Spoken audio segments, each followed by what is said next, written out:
स्वागत है आपका आज की मेरी इस कक्षा में। Class 8 chapter 5 agricultural practices, in which we studied about the key content regarding sericulture, pisciculture, viticulture, floriculture, etc. and etc. in my previous session. Today I am in front of you for having the discussion over factors influencing agriculture. Factors influencing agriculture मतलब कृषि को प्रभावित करने वाले कारक। बड़ा ही आसान। अब देखो बातें तो दो हैं, तुम लोग क्लास 8 में, इसकी तो चर्चा भी नहीं होनी चाहिए, लेकिन चूंकि भाई एक छोटा सा मजाक है, क्या बोलते हैं, व्हाट्सएप, फेसबुक, पहले टिकटॉक भी था, के दौर के कारण कुछ तो पढ़ाई बाधित हुई। आप लोगों का ध्यान पहले का बनिस्पत तो घटता है पढ़ाई, तो स्टेटस अपलोड एंड ऑल, तो इन चीज़ों की भी चर्चा करनी होगी ताकि आपको ये ना आप कल कर दें कि भैया ये चीज़ तो बताया नहीं, जबकि ये अगर हम भारत में पैदा हुए हैं, if we are the citizen of India, then definitely 3-4 कारण तो ऐसे ही हम लोगों को बता देना चाहिए, क्योंकि भैया आप लोग कोई मेट्रो में तो रहते नहीं। अब मुंबई और दिल्ली में तो है नहीं ना कि धान की खेती, धान किसको कहते हैं, चावल किसको कहते हैं, पता ही नहीं है कैसा होता है, हरा, लाल, गुलाबी, नीला, पीला हो। अगर प्रत्यक्षता भी ना जुड़े हुए हो हम, तो हमारे परिवार में कोई जुड़ा होगा, हमारे आस पड़ोस के लोग किसी कार्यों से जुड़े होंगे एग्रीकल्चरल वर्क से, तो लोगों को जानकारी। तो जो इम्पोर्टेंट फैक्टर्स है वह क्या है? Relief feature, climatic condition, soil, economic factor. These are the 4 points on which we can discuss this segment, none other than factors influencing agriculture. अब रिलीफ फीचर्स क्या है? रिलीफ फीचर्स मतलब भैया परिस्थिति का कहाँ करेंगे, क्या करें, बालू में जाकर धान लगा दें होगा? तो कृषि के लिए क्या है सही जगह, नहीं, इसकी चर्चा होगी। तो basically crops are grown on arable land. Crops are grown on arable land. Arable land का मतलब क्या होता है भैया? कृषि उसी जगह जमीन पे ना होगी जो कि कृषि कार्य के लिए उचित होगा। मीन्स arable का मतलब होता है आपका suitable for cultivation. So actually the author wants to tell that crops are grown on suitable for cultivation land. जहां हो सकता है, सुटेबल फॉर कल्टीवेशन मतलब जहां कृषि का कार्य हो सकता है। बालू में नहीं होगा धान की खेती, पहाड़ पे चावल नहीं होने लगेंगे, पत्थर वाले पहाड़ पे, वहां भी मिट्टी होनी चाहिए, तब हम लोग स्टेप बाय स्टेप फार्मिंग करेंगे। We will collect the water and all, so ये चीजें। अब and according to that the low land like river basin, flood plain, deltas are going to be considered as fertile region, and that's why the plain region is very suitable for the production of agricultural crop. उत्तर का मैदान, मैंने कहा है शायद पहले कि भैया ये पेट भरने वाला जगह है। उत्तर का मैदान वह फर्टाइल भूमि है, वह उर्वरा युक्त भूमि है जो भारत तो छोड़िए, भारत के साथ दुनिया के अन्य राष्ट्रों को भी खाद्य सामग्री मुहैया कराने में सक्षम है। तो उत्तर का मैदान मतलब क्या था? प्लेन्स का मतलब क्या था? रिवर बेसिन है, फ्लड प्लेन है, डेल्टास है, ये सारे जगह जो हैं वो कृषि कार्य करने के लिए सही माने जाते हैं। In this region dense population also provide. अब भैया मान लो कि तुम्हारे गांव में तुमको 10 बीघा जमीन है और तुम 4 घर ही रहते हो, खेती करोगे कैसे? खेती कैसे होगी?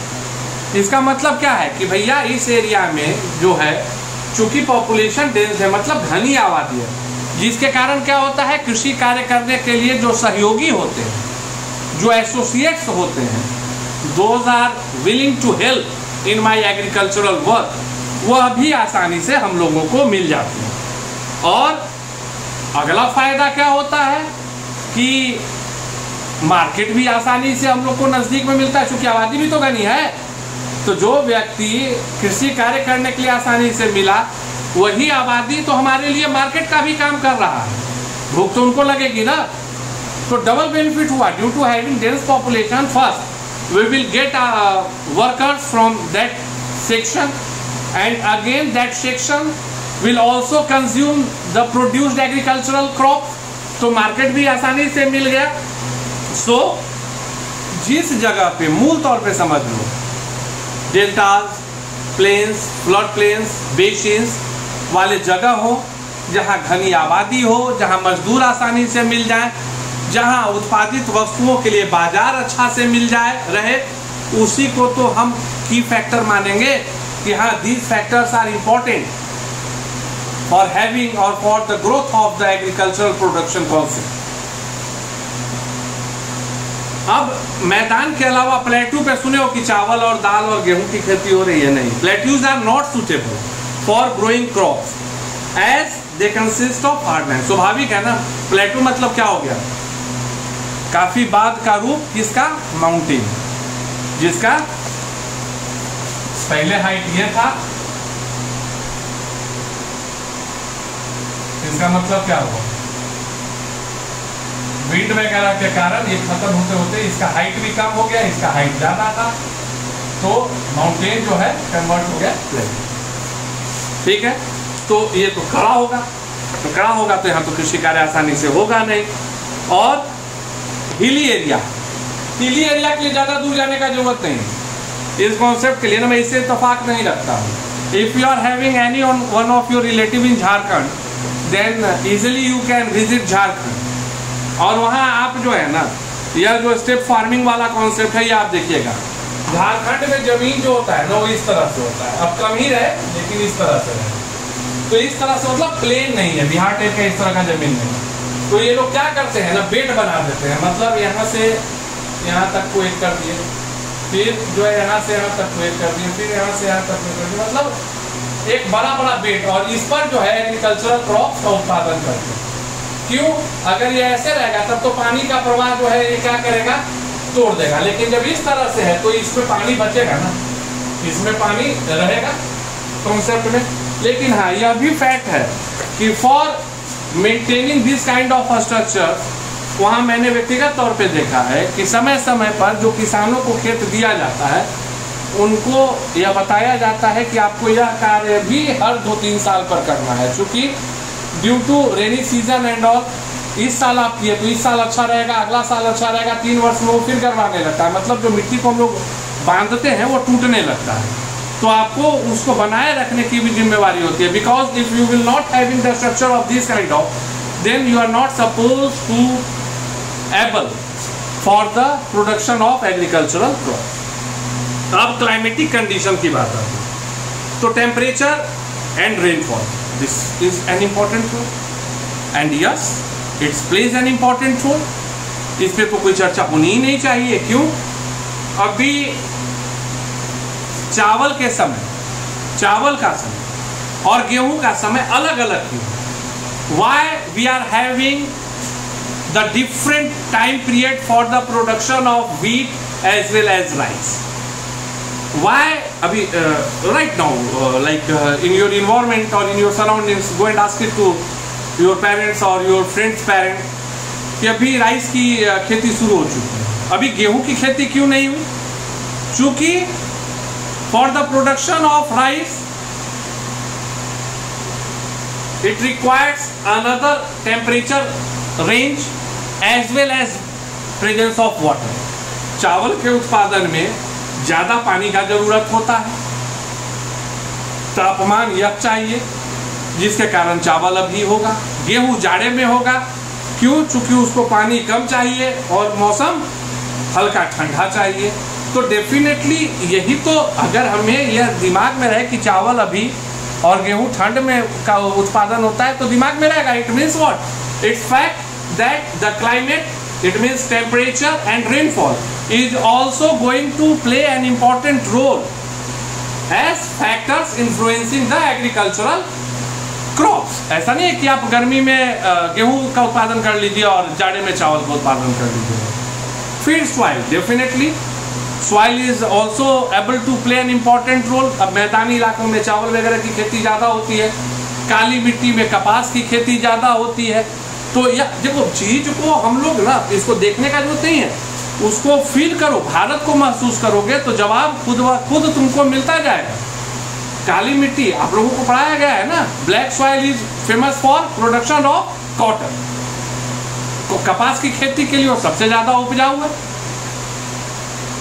जो हिमालय के किनारे पाई जाने वाली मिट्टी है वो चावल इत्यादि के उत्पादन के लिए ज्यादा उपजाऊ है। कोई जो है वो दलहन फसल के लिए ज्यादा उपजाऊ होता है। अब यह बात तय है कि हाँ हर जगह कम ज्यादा होगा, लेकिन मोस्ट सुटेबल, मतलब soils are also going to play an important role for the enhancement in the production of the agricultural crops। होना सब में सब कुछ है, कम ज्यादा कुछ भी हो जाएगा। जैसे मैंने एक मिट्टी में शरीफा का पेड़ लगाया, 3 वर्षों में भी वो इतना ही बड़ा। It means what, my soil is not supportive for that fruit. और कहीं वो आसानी से ग्रोथ करता है। अब ऐसा नहीं कि वो शरीफा मरा है, 3 वर्षों में अभी भी है, अभी भी वो इतना बड़ा है 3 वर्ष में। इट मीन्स कि भैया soil is also playing an important role. And economic factors, economic factors means the infrastructure for irrigation in the form of canals, dams, reservoir improves the agricultural production. सही बात है, पानी वगैरह की सुविधा रहेगी, सिंचित भूमि होगा, सिंचित भूमि तो निसंदेह उत्पादन अच्छा होगा। दूसरा, अब वह नहीं हो और हमको बोरिंग करके पानी निकालना होगा, डेफिनेटली इट कॉजेज कॉस्टली, उसमें पैसे लगेंगे। और वो कहाँ जुड़ेगा, प्रोडक्शन ऑफ क्रॉप में, मतलब इनपुट मेरा बढ़ेगा, अब उस अनुपात में आउटपुट नहीं आएगा, then we will feel loss. उसी प्रकार से द अवेलेबिलिटी ऑफ ट्रांसपोर्ट, वो भी है कि आपके यहाँ फसल का उत्पादन हुआ और वहाँ से ट्रांसपोर्टेशन का क्या है। अभी आप वैसे इलाके में चल जाएं जहाँ ट्रांसपोर्टेशन कम हो और आप रोड के किनारे खड़े रहिए और गाड़ी बहुत कम चल रही है, ऑटो वाला भी आएगा तो 100 रुपया बोलेगा, लेकिन जब ट्रांसपोर्टेशन फ्रीक्वेंट रहता है तो 10 रुपये 5 रुपये में भी लेके जाएगा। It means what, if the vehicles involved in the work for transportation in the particular area is having less number, then the amount is going to be used for transportation will be high। so यह देखना है कि transportation की कैसी व्यवस्था है, व्यवस्था भी, उपलब्धता के साथ साथ व्यवस्था की भी बात हो। इसके साथ लेबर कॉस्ट क्या है, मशीनरी कॉस्ट क्या है, सीड्स कॉस्ट क्या है, फर्टिलाइजर कॉस्ट क्या है, these are also going to play an important role for factors affecting the agricultural activity। so the government policies about land, tenure, taxes, investment, etc. are also vital factors in cultivation of crop। सरकार भी कम परेशान थोड़ी करती है, ये मंडी वो मंडी क्या है, तो चीज़ें तो प्रभावित कर रही हैं। आज एक चीज़ मैं इसके अंत में बता रहा हूँ, इतनी बातें हुई, इतनी लंबी चौड़ी बात है, लेकिन न तो किताब आपको बताता है न सरकार आपको बताती है। भैया जमाखोरी का क्या हो, गेहूँ 15 रुपये 16 रुपये किलो बिकता है, आटा 35 रुपये किलो बिकता है, इस पर क्या है, ये भी तो फैक्टर है ना। अभी 200 रुपये किलो सरसों का तेल हुआ, परेशानी हो गई। मैं दावे के साथ कहता हूँ कि किसान को शायद ही फायदा। क्यों? चूंकि वो जो विल्मर, अडानी, रुचि सोया, भावा जैसी बड़ी बड़ी कंपनियां हैं, वो तो पहले ही सारा रॉ मटेरियल लिए रहते हैं, किसान को थोड़ी बेनिफिट होना। They are playing the game for creating the hike in the prices of the agricultural things और whatever the things which are going to be used in our daily life. तो चीजें बड़ी ही आनंददायक होती हैं, समझना मुश्किल है। In my next session, I will start my discussion over type of agriculture. Thank you.